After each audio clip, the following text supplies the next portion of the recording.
TBCN presents Creating Your Own Job, a new series aimed at providing you with resources and assistance to start your own business. Financial assistance, analyzing the marketplace, marketing strategies, implementing the plan, creating your own job. Welcome to another edition of Creating Your Own Job, a series that's devoted to helping you start or expand your business. We've had a great deal of different topics on. Today we're going to be talking about how to finance a new business. I'm Louise Thompson, the Executive Director of Tampa Bay Community Network, where you can come down, take training, learn video production, and have your own show just like this one. We're very fortunate today to have with us Bill Jackson, who's a professor of entrepreneurship and innovation and the director of Sustainable Entrepreneurship and Innovation Alliance at USF St. Pete. Welcome, Bill. Thank you for coming down to see us. Well, Louise, thank you for inviting me. I look forward to talking about entrepreneurship today. Thank you. Scott Price, who's a CPA and managing director at A-Line or A-Line? A-Line. A-Line, CPAs, LLC. Welcome to you, Scott. Thank you very much for having us here. Francis Wimberly is the president of the Tampa Bay Black Business Investment Corporation, Inc. And we're glad you could make it, Francis. Well, Thanks so much. Thank you for inviting us. I'm glad to be here. Bill, why don't you tell us about this brand new, spanking new program over at USF St. Pete? Okay, great. And what you do. Okay, well, I'm not sure I can tell you everything I do, but we're very excited, and we decided about 2 years ago to start an entrepreneurship program at USF St. Petersburg. And I, for a long time, have had a passion, and I think that's really what this show is about, that higher education has never really convinced students that self-venturing is a viable career option. They've taught them to work for major corporations, but they've really ignored the fact that we have some very talented young kids that have maybe a different skill set than I had at that age, and we want to at least convince them that that's a viable option for them. So the Sustainable Entrepreneurship and Innovation Alliance has as its foundation the academic program, and so we started this major in entrepreneurship. It's only the second major in entrepreneurship at state universities in the state of Florida. Maybe later I can tell you about the full curriculum. I don't want to monopolize the time. We do think we have one of the most innovative curriculums in not only the nation but the world. So we have at that foundation of our alliance the academic program. We have also a very active student club that grew to over 170 members at our university within its first year of operations. We've got a small business development center office on campus that comes under that umbrella. We also started, and many of you may have seen some news on that, the Gazelle Lab, which is a business accelerator program. And we also have an academic journal that's a part of that program. If you graduate from that, do you get to go over to Busch Gardens? Or I'm sorry. Can't help myself. Scott, tell me about A-Line. A-Line, thank you. And you and what you do. Just as Bill was saying, I sort of got kicked in the entrepreneurship arena. I started out my career after attending Florida State and was with Arthur Andersen down in here in Tampa. As folks know, Arthur Andersen imploded back in 2002, and at 26 years old, I found myself looking for a new position and decided to go ahead and try it on my own, try my own CPA firm at 26.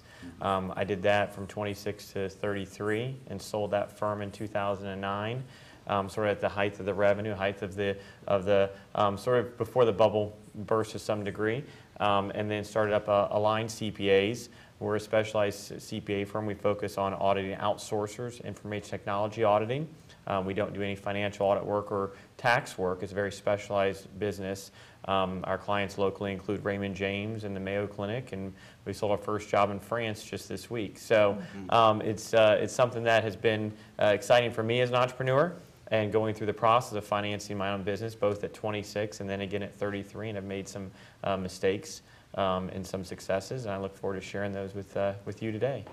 Scott, I just don't know how anybody learns anything without making mistakes.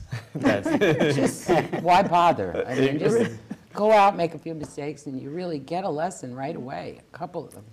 Francis, tell us about your organization. Okay, what the Tampa Bay Black Business Investment Corporation does is make loans to African-American-owned businesses and other small businesses. We were established back in 1987 through the Small Business Assistance Act, through legislation, where the legislators recognized the fact that African-Americans were not getting their share of small business loans. So they created the Black Business Investment Board, and they were charged to go out in the major metropolitan areas and create Black Business Investment Corporations. In 1987, former Mayor Friedman from Tampa and Mayor Ulrich from St. Petersburg decided they wanted a Black Business Investment Corporation in the Tampa Bay area. Thus, we were born. We were capitalized to the tune of $1.6 million, and with that $1.6 million, we've made over $12 million in loans and over 1,000 jobs since inception. We need to know how you turn that 1 million into 12 million, because we've got to keep this place going, and we don't know how to do that. But we'll talk to you about that soon. So today we said we were going to talk to people, help people figure out how to finance their business. I'm going to actually start with you, Scott, because I remember when I was going to start my advertising marketing company, which I ran for 20 years before this gig. The first place I went was my CPA to ask, so what would it cost me to start a marketing PR company? Do people come and ask you that kind of question? And how do you figure it out? Because she specifically asked me what kind of business and all of that. No, that's a great question. People all the time say, hey, I would like to have a business, but maybe don't understand all of the costs involved in a business, whether it's professional liability insurance, whether it's the startup of your documents and so forth, the taxes that you may have to provide to have a license. As a CPA, I have a license in every state that I do business in. So if I have 24 states, you're having $300, $400 of licenses as you go through. So a lot of these things are costs that they need to be looking at. So you ask someone to do a lot of research, and now clearly with the technology available to us, you're able to see what type of business you have, what type of insurance, license are required, taxes. Are you going to offer health insurance to your employees down the road or not? Are you going to have a 401k plan?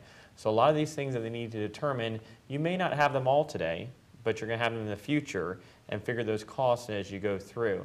So as they come in, it's a lot of the hidden costs that they don't think of. They say, well, I can go get my business cards done here, my stationery and so forth, but they don't forget about some other things. As I know, like paying themselves, for example? Exactly. That's the one I think I forgot.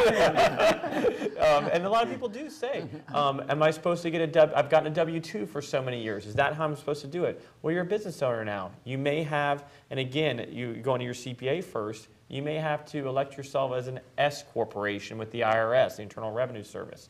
And because of that, you're taxed differently than if you were a General Motors C corporation. And so you need to consider, okay, do I get a distribution, or do I just run payroll? Then if you involve payroll, then there's payroll taxes involved. You have the employee and the employer side of FICA or Social Security consider, Medicare taxes. So there's a lot of taxes that people need to consider of when they pay themselves, sometimes paying themselves out of the business as a distribution to owners or return of your equity, because maybe you went out and you invested $10,000 in to start the business, and you build that capital up, and you say, I'm going to take some of that capital out. And you can do that through a distribution. But then again, there's self-employment taxes involved with that as well. So people really need to consider all of those things, and it is complicated, but doing it right from the beginning is going to save you a lot at the end, because I can tell you Department of Revenue and the IRS, they're all going to look for their dollars and make sure, and people not checking a box correctly or not filing a certain form on time is just it's an unintentional mistake that they did, but the dollars could be costly for them. I remember the nightmare of the Florida Department of Revenue. If I didn't owe them tax so I didn't fill out the form. I owed them money anyway because you cannot ignore them. No. They're like, hello, you were supposed to put this form in on the 10th of the month or whatever those dates were then. Otherwise, you owe us $50 even if you made nothing or whatever it was. But just an awful thing. Francis, when you are helping minority companies get funded, do you go through this process with them about what kind of money they're going to need, or do you check all that against what they're thinking? We do. We require a business plan, and in the business plan, it will tell them exactly how much money they need to start the business, grow their business, buy their equipment, whatever they need. And then we review the business plan, we review their financial statements, we review their projections. We also review their credit. Before you're going to hand over any money? Long before we hand over any Yeah, money. okay. Bill, you have classes in financing or part of your curriculum? Yeah. Actually, what's unique about our curriculum is that all of our students take the general business core that any other business student takes. They'll take accounting, they'll take finance, marketing, economics. But beyond that, in terms of entrepreneurship, our curriculum is very unique. Our students begin with a course in creativity, which is, and the way we teach it is a systematic way of creative problem solving. And we think that's kind of at the foundation of our curriculum. Students move on to a new venture creation course where we teach another skill that's becoming extremely popular, especially in the investment community, which is business modeling. And the short story on that is basically businesses need to understand the value that they're creating for their customers and the value that they're creating for themselves as an organization. And the information gathered through the business modeling leads to developing the business plan that Francis talked about. They move on to a course in scalability, and we're, I think, the only university in the U.S. that teaches this course, even though it's probably one of the greatest problems that most entrepreneurs face. And how do you grow your firm? What are those pitfalls in this growth process? The final course that they take is a course in student consulting with firms that are high growth that are going through our Business Accelerator program.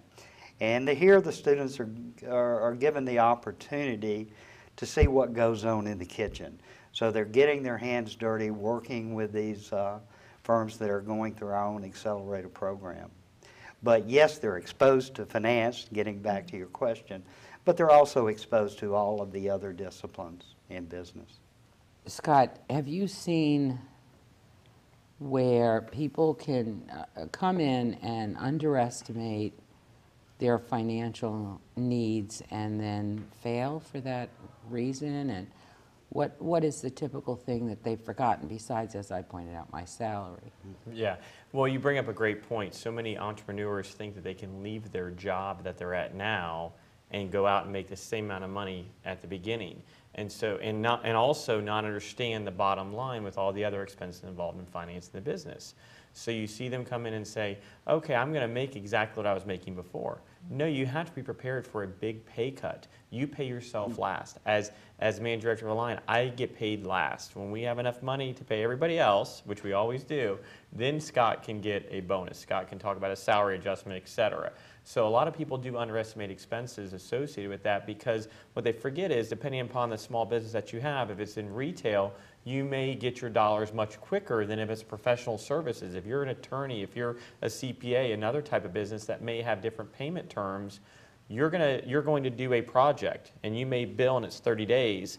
And if you're dealing with a large company, they know you're a small guy possibly, so they're going to wait 30 days to pay you. You don't have that much leverage possibly. So you see people not say, well, I did this work, but you may not get paid till 60 days because your contract says that you're going to bill at the end of the month, and then you're going to get paid in 30 days. And it may get, your invoice may get caught up, and so it may be 60 days before you get paid. So I think some people not only underestimate expenses that may pop up, but they also underestimate the cycle time to get paid on their revenue side. I think that's something that entrepreneurs need to And pay I attention think you're to. hitting on something else that we ought to talk about, which is if you had a product versus a service, they're just two different animals. With a product, if you didn't sell it last week, you still have the product. You could probably sell it this week if you discounted it or did some big promo. But if you're selling your time, you're done. Because last week's gone and you have this other You can't sell it at a I cannot discount. sell that anymore. I don't have any more of that. Yeah. That went bye-bye, so I lost all that per hour rate that I thought I could earn by consulting or doing whatever it is we're doing, right? It's a big point. It's a great point that you bring up, and I tell people as a CPA that firm, that's what we do is sell time. And when that week is passed, we can't sell anymore. So we have 52 weeks. You can figure people's vacation. And people also need to understand as an entrepreneur, your employers are going to have issues. Medical issues come up, family issues come up, and you got to prepare yourself for those things. So you may think, okay, I have 40 weeks of billable time with this person, but then something came up, I need to readjust the schedule, juggle it, et cetera. And again, at the end of the day, that work's going to fall to you as the entrepreneur and the owner of the business, and so you need to be prepared for that. And as time approaches where you may not be able to sell that week, because let's say if there's a product, they walk in your building and they buy that item from you, right then it's sold. Whereas if there's preparation you have to do to get ready to do your service or ready for that product for them, that you need to figure that into account as well, because if it's going to take us 4 weeks to get ready to do somebody's audit, and you see now, okay, I have an open spot now 6 weeks away, 5 weeks away, 4 weeks away. Well, when it's at 3 weeks away, that week gets a lot cheaper than it was at 6 weeks as well. So those are the things entrepreneurs, especially like Francis was saying, when their business plan is put together, they may not get that revenue every single time because they may need to discount the rate initially for someone to buy into them as a new business. What does it typically take? I remember years ago when I started one of my first businesses, which I think I did 5 of them or 4 or 5 of them, that they would tell you that it would take you 3 to 5 years to actually see a return. Francis, is that still the case, or is it like, you know, you're paying these bills and doing things, but nobody knows you're there yet for a while? Normally, I think it's like 3 years. I've got a business as well, aside from BBIC, and in that business, we're just breaking even, and I've been in it 3 years, a little over 3 years now. And you're doing it part-time? Well, yes. Yeah. What are you teaching over there, Bill? Is it going to take so long? Actually, I mean, not everybody Yeah. can go build a computer in their garage or something Right. and then end up being a billionaire or whatever it is. but that is one of the areas that we do focus our curriculum on, is on high growth ventures. And they run into exactly the same problems that you're talking about. There may be funds available through raising capital, but that's a difficult equation for many of those businesses. In fact, I think we really have 2 death valleys of financing when it comes to entrepreneurial firms. I think we have those mom and pop, small businesses who really don't have access to almost any capital in starting their business. And then at the other end of the continuum, we have those high growth ventures, and we're certainly in an area right now that we could improve in the Tampa Bay area in terms of having investment capital available for entrepreneurs. In fact, that's really at the core of a recent initiative that I'm a co-author on, which is the Tampa Bay 620 plan, which is a call to action for the entrepreneurship community to build those funds in this area. We have some great companies, high growth companies, that we're losing in Tampa Bay because they don't have that capital, and it does take that 3 to 5 years to really build that strength in the financial area. Where is the money, Scott? Where can I find money if I want to start any type of business, or is it different depending on what type of business it is? And I think that it definitely is going to be different upon what type of business it is. I think one of the things that people think about when they're financing a business is may say, well, I can go to so-and-so to get this money, possibly it's a family member, relative, or a friend.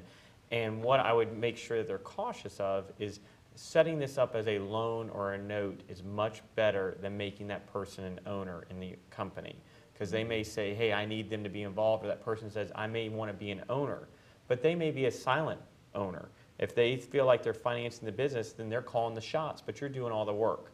So people will look to family and friends for that to some degree, and I would say make sure that when they do so, they have it as a situation where that's a loan or a note rather than any type of equity interest in the organization.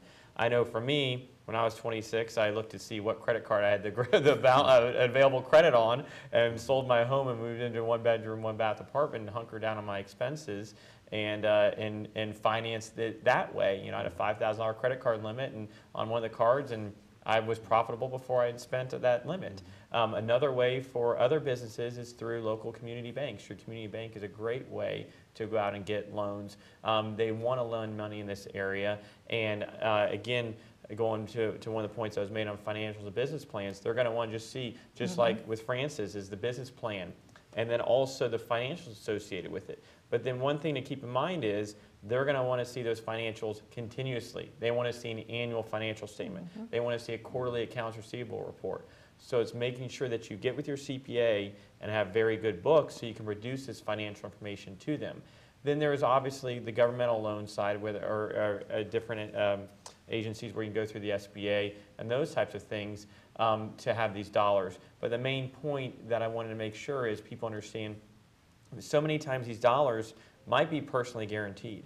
When you have a note with a bank or a note with your friend or family member, you're personally guaranteeing those dollars, and that's always something that you need to consider before you go out. It's just like getting a car loan or getting a credit card. At the end of the day, if the business fails and you don't have the revenue you expected from it, you still owe that money.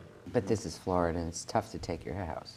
That's true. Isn't it? Yes. Nobody wants your house right nobody, now. Well, that's one, and two, it's hard with Yeah. our very stringent homestead laws, Yeah, right? bankruptcy. Isn't it? Yeah. I think you hit on something interesting with structuring a loan you might get from a family member or a friend or someone you know. Your Aunt Tilly has a lot of money, and you go there and you want to make sure that they're either a silent partner in it. And I think one of the ways you can sell that, if I put my marketing hat on for a minute, is to tell Aunt Tilly, I don't want you to be a partner because I would expose you to liability if you were a real partner.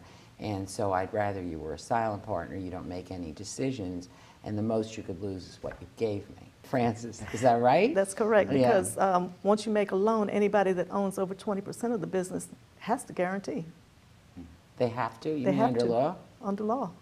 They're guaranteeing- I'm They're sorry. guaranteeing the loan. They're guaranteeing actual document, the loan that if the company doesn't pay it back, they'll pay it back.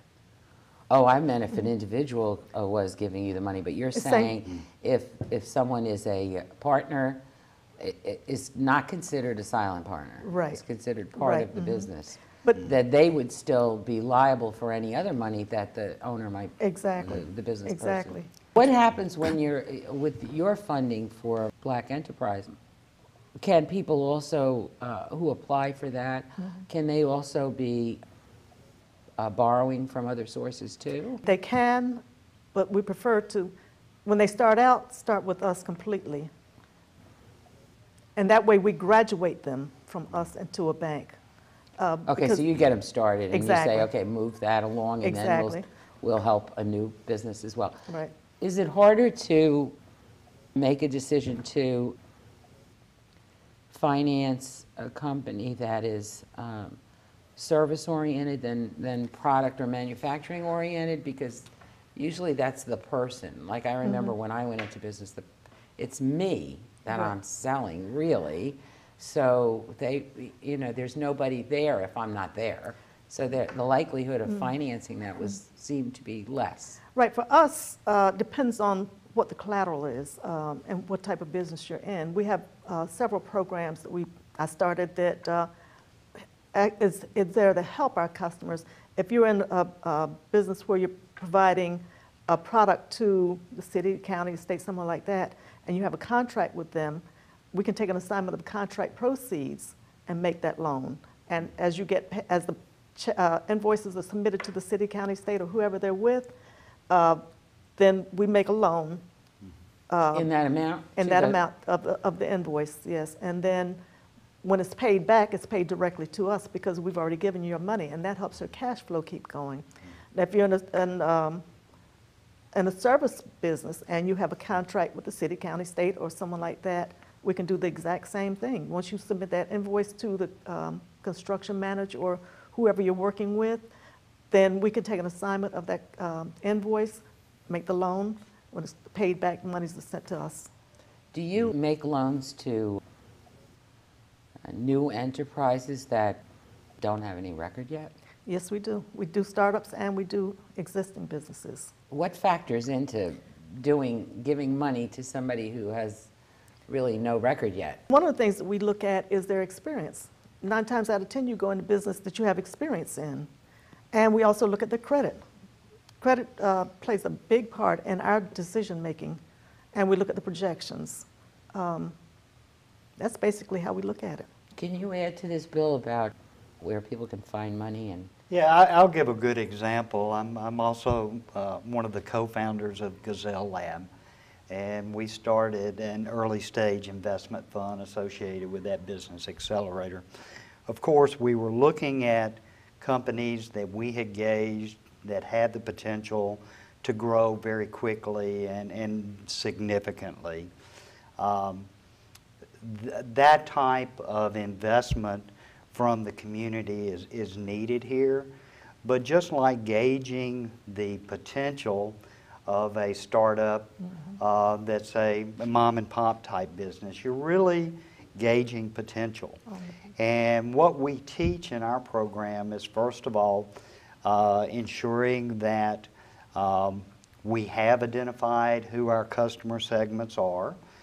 We make sure that we're adding value to those. They're supportable assumptions in terms of the revenue stream and the cost structure, and that those individuals are able to sell their idea.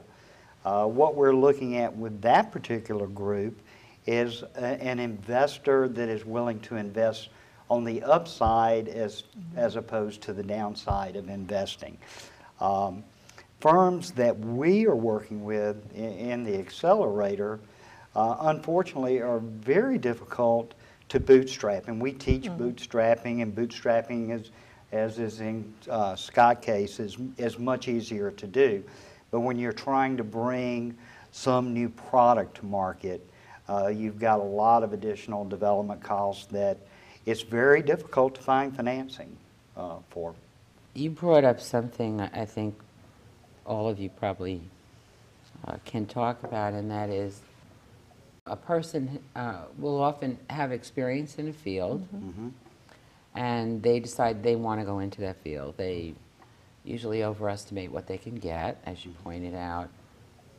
You know, the guy who does my plumbing does it for a big firm.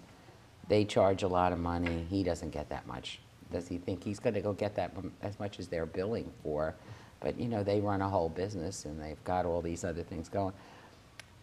He could be a great plumber. I think what a lot of people don't think about is the sales aspect of things. Isn't that where a huge problem is? Not just, you mentioned teaching people how to creatively brainstorm, which is, you know, the stock and trade of a good entrepreneur. Shift, shift, shift, shift. Okay, let's try this now. That didn't work. I gave that 2 weeks. I gave that 2 weeks. Okay, let's try something else. All right. One of the things that's really hard, and I know I met many clients while I ran my marketing business who had really wonderful credentials in whatever it is they were doing, service or retail orientation or something like that, some product or manufacturing thing, but they really, many of them, couldn't figure out how to sell that stuff. So what can you were in a business, you have a side business, you're teaching it.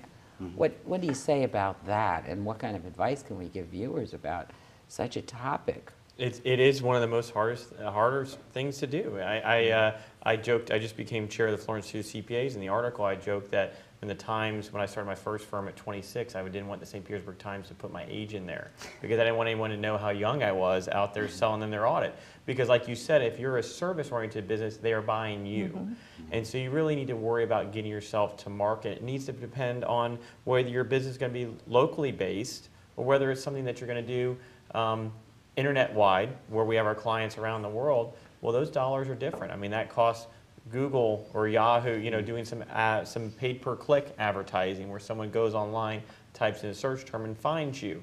Well, that adds up over time, those costs do for that. Or the marketing side of joining your Chamber of Commerce or finding a specific niche for your product or service. And people don't realize the costs involved in entertaining potential clients, getting them to sign. I think the biggest thing that you pointed out was the cost side of it. When I started at 26, I told my clients, it's the same people, but it's just going to be half the price because I knew they would have to bite because they need a return on investment. They're going to make an investment on you because just like you were saying to Francis earlier, somebody who's never had a track record of doing that on their own. So they're making an investment in you. You have to make an investment in them. And you know, we call them our charter clients. They got charter pricing when we started out, which was very different when we were, you know, whopping 9-10 years in business. That was very different for us.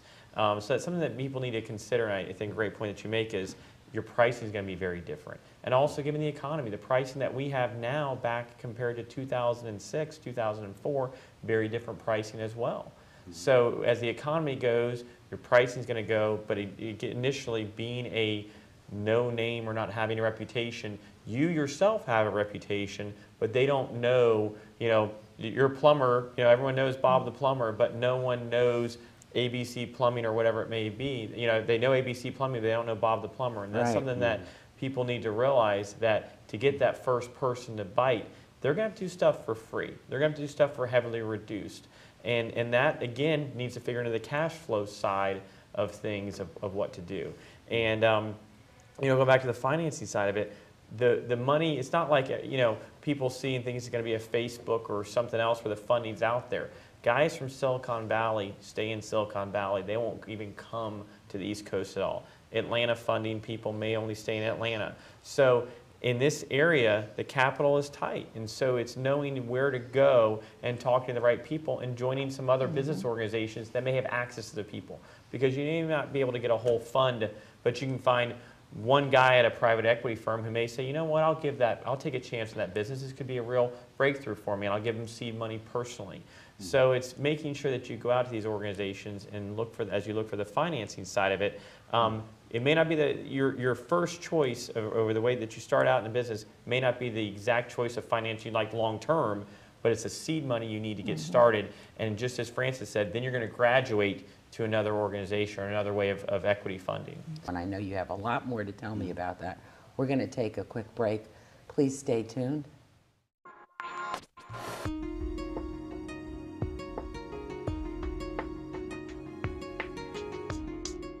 Hi, I'm Hillsborough County Commissioner Kevin Beckner, and you're watching the Tampa Bay Community Network. Welcome back to Creating Your Own Job, and today we've been talking about financing your business.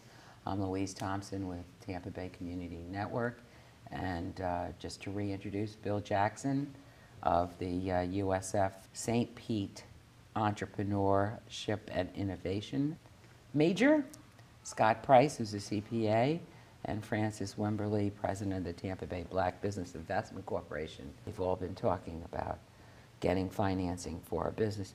And we just talked about marketing. Some people have a wonderful idea, very creative, tremendous skills at what they do, but may not know how to market themselves.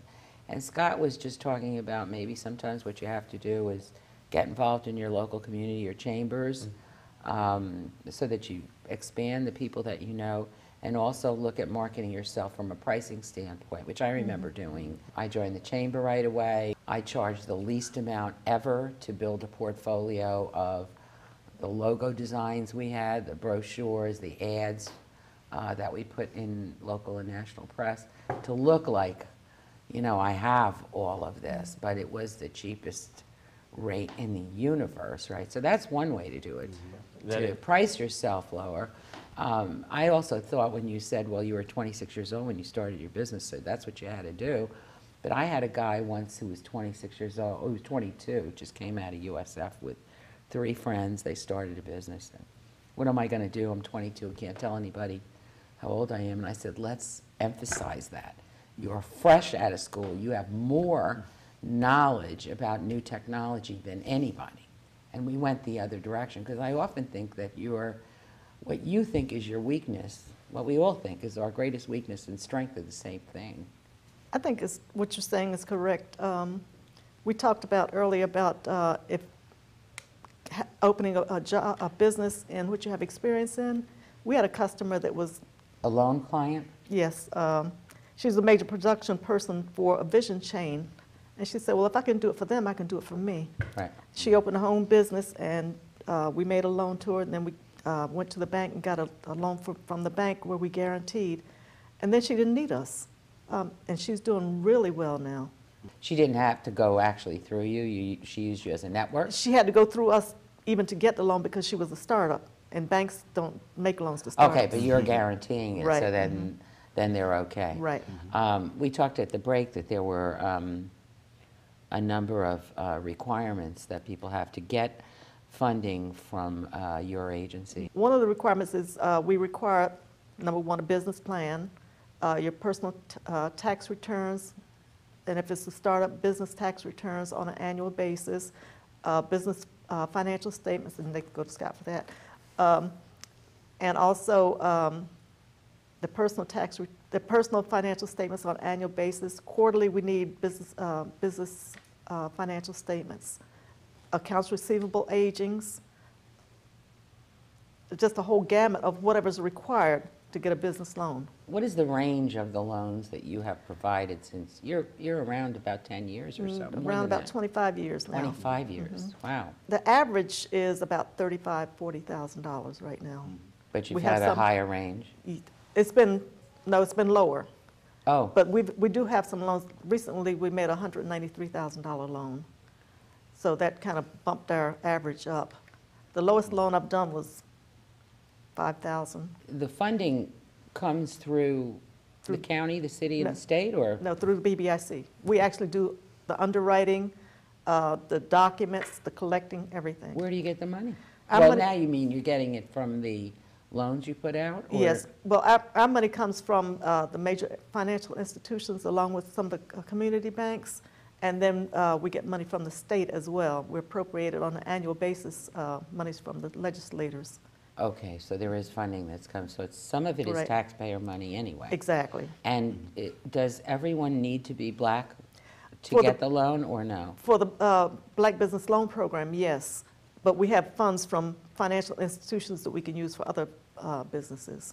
Well, do they need to be a minority or a woman, or? No. They could be anybody? Yes, And they can still come through your Right. organization to do that? right. Okay, how about, Bill, you add to some of this discussion, because you've got this big curriculum going on? Okay.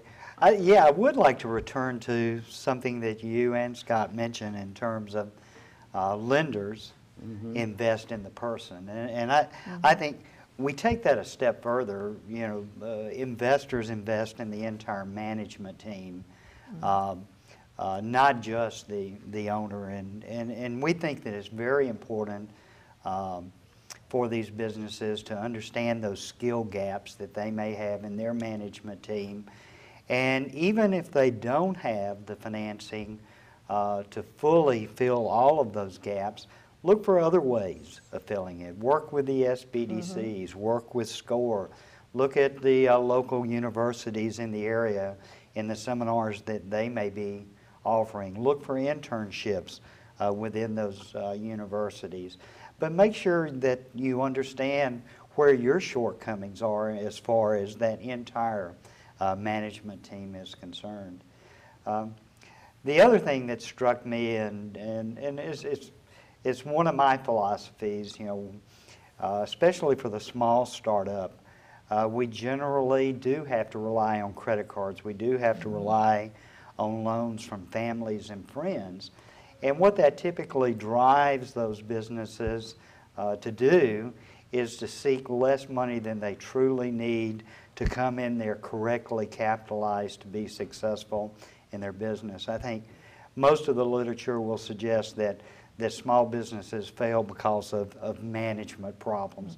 I personally feel that most fail because of undercapitalization and the inability to hide those management problems. Which is a management problem. Which is a management problem. Put that way. I know you're going to add to that. I'm Yeah. sure you are, because you're a money guy. So, yes, they're underfunded. They are, but there's, and this goes back to the point of starting out your new business. There are many ways that you can look bigger than you are, possibly, have the right resources. So, for instance, there's virtual offices in Tampa. So you can have an address on, West Shore or downtown or wherever it may be, and it's $200 a month, but you work out of your house. And it looks more professional than having on your business card your home address. There's automated voice answering services that you have. For instance, our phones go through a company in New Jersey that has a toll-free number, and we paid someone $50 one time to record a nice British accent and welcoming them to our firm and so forth. So there's lots of things that businesses can do that don't cost a lot of money. You don't need to have someone up front as a receptionist or working in a certain capacity. I think people in the service model need to really look out there. There's so many businesses that are there to support small business. When you look at the number of small businesses that are being created, and then as you look at the capitalization requirements, there's a lot. People don't have the capital out there to invest. So you can do a lot of virtual offices, the internet phones, IP phones, things like that, that you can save dollars on rather than going out of the gate saying, I need to have this big office. But then I think people need to realize if you're in the service industry, like you were saying earlier, if you're not there, you're not making money. So your vacations are decreased drastically. Before, you got a paycheck all the time from the, if you're the plumber, if you work at a retail place, whatever it may be, you got your paycheck all the time if you weren't there because you might be on salary. You're not going to get your paycheck if you're not working at all until you build the business up. So that's one thing, I'm sure many of us have been in these shoes where we don't go, 2 years before you get any time off because you need the money to make it. And then also as you do financing a business, the thing to look at is reserve requirements of what you need to have money-wise down the road. Because you're going to hit lean times, you need to prepare for those. And when you have a responsibility as a business owner, I think you have a fiduciary responsibility to your employees as well. They're counting on you to spend the money judiciously. One of the things that we see a lot happen is my other friends that start businesses or other businesses I hear of, they run car allowances through. They go out and get the nice cars. They go do this. They do that. They get a boat. They money run through the business. Those are all no-nos. You need to operate the business and spend the money like it's your own. And therefore, you need to make sure you separate business and personal because those employees that you have are doing the same thing. And so that's something that I want people to think about is if I go through a lean time, and I'm sure in not-for-profits, you guys have it as well. What reserve requirements do we need to have if we don't get our funding from the state, from the city, from the county, from other private donors? We need to have 3 months because these people are counting on you. Now, one of the things I think has come up more so is the number of contingent workforce that's out there, where you may not, I know in my business, professional services, you may look at it and go, gee, I've got enough work for 1 month for somebody, but not possibly for the next 3. Well, a lot more people will look to a contract to perm position rather than bringing on permanently. And that then has some tax consequences as well for both parties to outline because they're an independent contractor to you rather than an employee possibly. And those are things to consider and talk about with your CPA. So I think a small business 20, 30 years ago where maybe you had to have brick and mortar and you need to have all these things, technology has helped us reduce those capitalization costs. But still, a rainy day may come, and we need to prepare for that when you have your own business. And sometimes you think you need more than you need. I know starting a marketing PR company when I did in the 80s, absolutely I thought I needed an image. If I'm going to sell you that I'm going to give you an image, I must have one. I opened up at the Lincoln Center and thought, well, wow, I need to have all the good furniture, this and that and the other thing. Of course, with my budget, I ended up with a lot of picnic chairs and, things you take to the beach. And then I'd go to a lot of sales of companies either moving out of town or they were closing for whatever reason. They got bought out or for whatever reason they were gone and was able to really do well in the purchase of a lot of things. But years later, I kind of realized that maybe out of 500 clients I had in 20 years of doing business, over 500, maybe 3 would come to the office. I always went to them. That I could literally, the last, I'd say, 5, 6 years, I didn't keep that office. Once the building asked us, smaller places, to leave because the big company was taking over the whole thing. I thought, well, okay, I'll just put things in storage for a while and then shop and see what I'm going to get as my next office space, and realized it doesn't matter to anybody. So some of these businesses, you do need what you're saying. You need brick and mortar. You need a good address. But some, nobody cares anymore. No. They're like really good about virtual things. Do you lend money to places that are virtual? We haven't. We can look at it. We haven't, though. You've got to see bricks and mortar and when you're lending Exactly. money. How do you approach that at the entrepreneurship major? Well, and certainly the idea, and we've been alluding to it throughout the discussion, and I'm a strong advocate of bootstrapping your business, and that's one of the things we teach, and especially in the service side, which is much easier to bootstrap. I'll give an example of the 6 companies that were participants in our Business Accelerator in the Gazelle Lab. None of them had a physical location, a permanent physical location. But one of the things that we did encourage, and Scott alluded to this as well, is co-work space that's beginning to be popular in the Tampa Bay area, working around individuals that have the same energy that you do, and that's one of the things that we're advocating through our 620 plan, is that we need more of that. We need more hubs of entrepreneurial activity where people can feed off of the energy of themselves, but at the same time have very viable workspace when needed. It is hard to be an entrepreneur on your own because you're usually a work maniac in the first place, but then you have nobody to Kick ideas around. Absolutely. It was another point that I was thinking about when Scott was talking, and I think in the Tampa market at least, being a member of the different one of the chambers at the very least, I was on the board of governors of the Greater Tampa Chamber for a period of time in the 90s. But I served on 24 nonprofit boards in town. And I'd always say to a client, join boards, which I think you alluded to, join all kinds of organizations so you could network, but especially make sure you choose them based on something you like. Don't choose something you don't like. If you don't like dealing with, abused children, don't join that group, or foster children or whatever, or animal rights, don't join that particular nonprofit because it might not turn into anything, but it could. And if it doesn't turn into anything, at least you did what you thought was an important thing, and it didn't turn into, a business thing. But to your point, when you go to those meetings and you get involved in those committees and you're an entrepreneur, you're losing money. Exactly. And nobody realizes it because you're sitting next to somebody who works for Raymond James or someplace else who's getting paid anyway. They're at the meeting, they're at the committee meeting, and they're getting money. And when you're at the committee meeting, you're getting nothing because you lost that hour because your goods are perishable. It's a great point. As chair of the Florida Institute of CPAs, they say you're probably going to do 400 hours of billable time this year we spent on chairing the statewide organization. And we just had our Board of Governors meeting 2 weeks ago. And there's 31 CPAs there, and you're there for 2 days, and we have meetings tomorrow and Thursday at Tampa Airport, committees where it's our state and local tax section committee, so helping CPAs around the state with understanding state and local taxes or federal tax issues.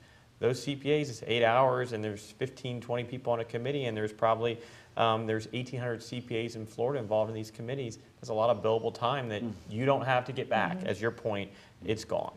And but then the payoff though is in the long run for that.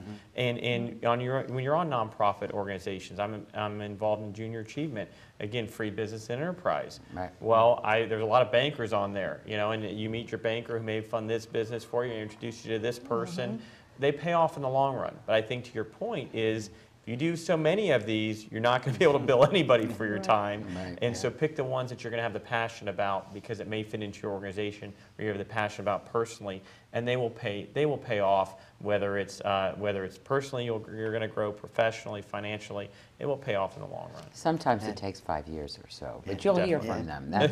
That's for sure. But I remember my accountant trying to rein me in from giving away my services to these nonprofits that I would be involved with. And what she tried to do was to say, okay, you need to tell everybody that you service nonprofits on Thursdays only, and you don't bill on Thursdays. But you are booked for the next 5 Thursdays. So if they want you right away, they have to take a different day where there's billing. I wish I'd have followed her advice. I certainly did, but I thought it was really smart, right? So you've got to figure out how much of what you're doing you're going to give away.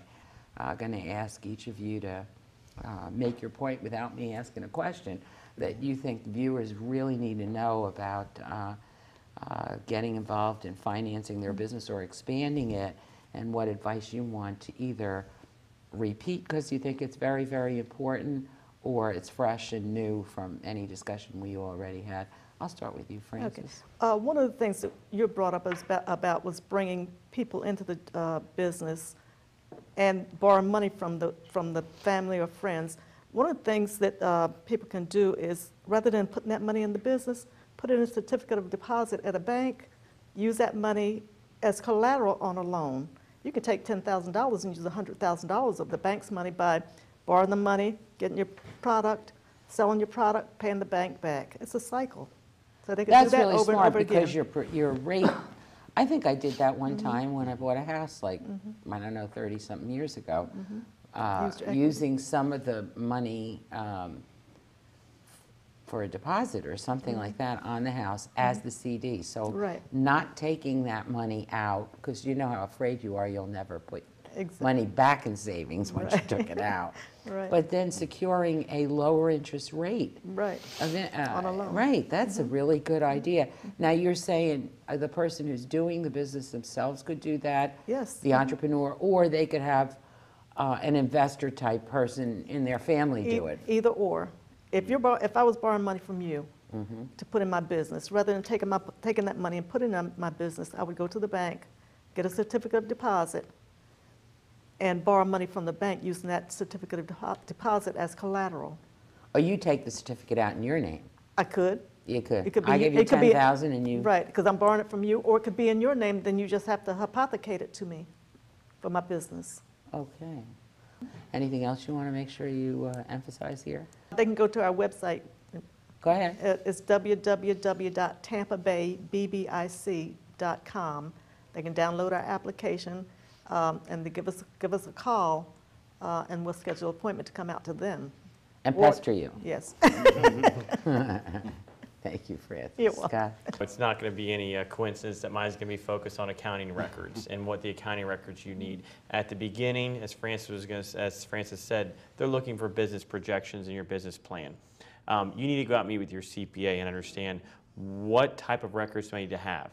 Because if you do not have it straight from the beginning, getting it straight at the end is going to cost you a lot of money, whether it's in taxes or penalties, or whether it's paying a CPA to fix your records for you. There are plenty of ways to have accounting software for small businesses that are out there that you don't have to host in your own environment. You can access it from a company in Canada or California or Florida that has these different software packages that are $19.95 a month or almost free because they show you advertisements up there, as you do your accounting, keeping you awake, I guess. But the main point is setting up a good chart of accounts, making sure your accounting records are straight, because the person that loaned you money, whether it's a friend, family member, a community investment organization, the bank, they're going to want to see that on a continual basis, as well as then it's going to help the CPA file your taxes. It's worth the money when people say, oh geez, I don't want to go to the CPA, it's going to cost this amount of money, I'm concerned that's too much money. I tell the IRS and Department of Revenue taxes and penalties just for filing a document that says you did no business and you don't owe them any money than you actually do is something that's going to be a problem. So get out to your CPA, make sure you have a good chart set up, and stick to the accounting records, or else it's going to hurt you in the long run. Because you don't like those, like, here's my shoebox. Exactly. We have a Please, shoebox could fee. Can you figure out where this belongs? I think this was for a meal. I'm not sure, blah, blah, this is supplies, whatever, right? Yeah. Bill? I think if I would leave us with anything, it's hopefully the community will become interested in our Tampa Bay 620 plan. I think we need to build an ecosystem around entrepreneurship. We need to develop pipelines for financing. We need to expand that in all areas across all levels of entrepreneurship. We also need to encourage those students that are interested in entrepreneurship to look at some of the programs in the local area.